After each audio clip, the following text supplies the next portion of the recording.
Con la década del 70 comienza una era con la consolidación del diseño aerodinámico con forma de cuña en los monoplazas, impuesto por Colin Chapman en la Fórmula 1 a través del legendario Lotus 72.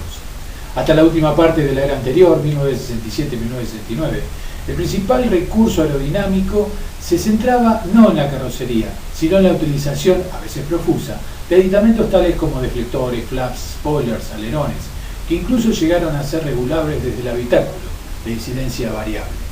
Y finalmente prohibimos.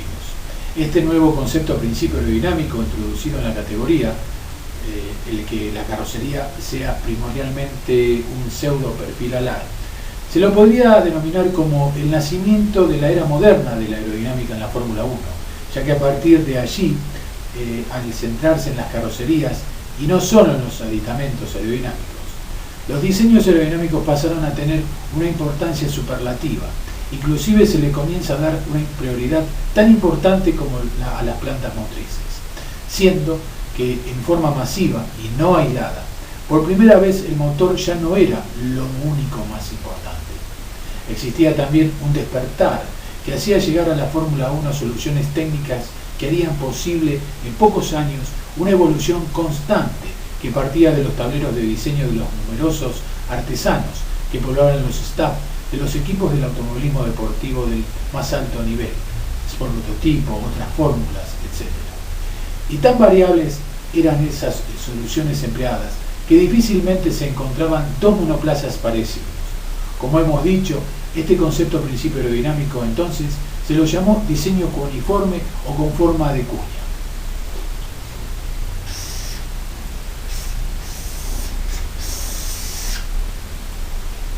Veamos cómo nace. No descarto que en sus idas a Indianápolis, Chapman haya observado este raro engendro presentado para la edición de 1967, que si se observa bien, tiene forma de cuña. De cara al año 1968 y sobre la base de un diseño denominado como Lotus 57 para la Fórmula 2, que nunca corrió en la categoría europea, Chapman proyectó otro para la Fórmula 1 y se lo denominó Lotus 58. El 57 llevaría un motor Ford FBA de 1.600 centímetros cúbicos. En cambio el 58 estaría equipado con un Cosworth DFW de 2.500 centímetros cúbicos. Pero nunca se lo desarrolló, puesto que se inclinaron por otros proyectos más viables. Las líneas aerodinámicas del Lotus 56 con motor a turbina Pratt & Whitney, que como idea primigenia se hizo para disputar Indianápolis en su edición de 1968. Lotus 63, primera versión con tracción integral, es decir, un 4x4 de 1969. Fue el primero con esta línea fisonómica que corrió alguna que otra competencia en la Fórmula 1. El célebre y muy exitoso Lotus 72, primera versión de 1970, el modelo con forma de cuña en el que se basaron los demás constructores de la Fórmula 1 para realizar sus diseños, copiando este concepto principio aplicado por Chapman. Finalmente el Lotus 56B turbina Pratt & Whitney de 1971, el cual desechó y se dedicó a optimizar el modelo 72 durante varias temporadas más.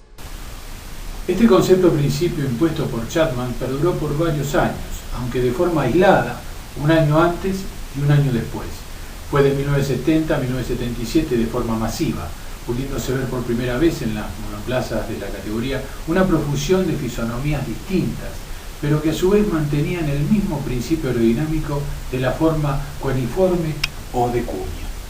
Veamos algunos perfiles. Lotus de 1972, Tyrrell de 1973, Brabham de 1974, McLaren de 1975, Ferrari de 1976, Tyrrell de 1977. Durante el comienzo de este periodo, los diseñadores prolongaban los gigantescos alerones traseros hacia atrás, todo lo que permitía el reglamento. Una vez realizado esto, se encontraban con ventajas, pero al hacer todo lo mismo, estas se reducían.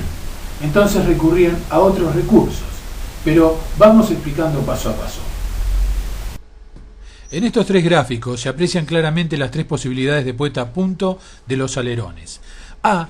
El alerón trasero tiene mucha incidencia o una inclinación más frontal que plana, y al estar desplazado hacia atrás tiende a levantar las ruedas delanteras. B. En este caso es a la inversa. La alta carga en el alerón delantero, spoilers o deflectores de trompa integral, depende del caso. La alta carga aerodinámica, mucha incidencia, tiende a levantar las ruedas traseras. C. En este caso, hipotético, el balance de apoyo aerodinámico es el ideal. Esto último se lograba con práctica y dependiendo del circuito, a esto se llegaba luego de muchas vueltas. Aplicando entonces la solución del desplazamiento hacia atrás de los alerones traseros, el motivo fue el aprovechar el brazo de palanca para que el alerón cargue más sobre el tren trasero, pero con menor incidencia. Así, al aumentar la carga permitía reducir la incidencia del alerón y por lo tanto disminuía también su resistencia aerodinámica al avance. Es decir, que una misma carga, por tener menor incidencia el alerón, se reducía su resistencia a los flujos de aire y de esa forma se ganaban muchas revoluciones por minuto. Tanto es así que estimaban los conductores que si antes de esto utilizaban 20 grados de incidencia, ahora con unos 6 era probable que les sobrara. El aumento del brazo palanca hacía que el despeje de las ruedas delanteras fuese mayor.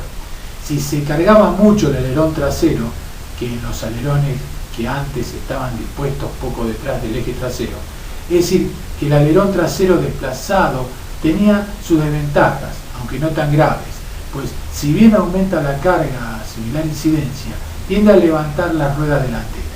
Esto era fácilmente solucionable aumentando la incidencia de la parte delantera.